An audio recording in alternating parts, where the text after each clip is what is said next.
ॐ सोमनाथाय नमः।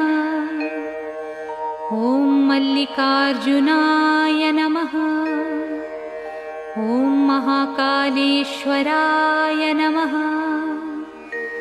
ॐ ओंकारेश्वराय नमः।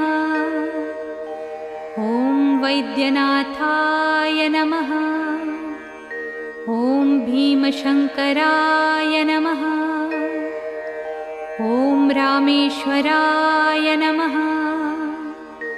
ॐ नागेश्वराय नमः। ॐ विश्वेश्वराय नमः। ॐ त्र्यंबकेश्वराय नमः। ॐ केदारेश्वराय नमः। ॐ भुस्मेश्वराय नमः।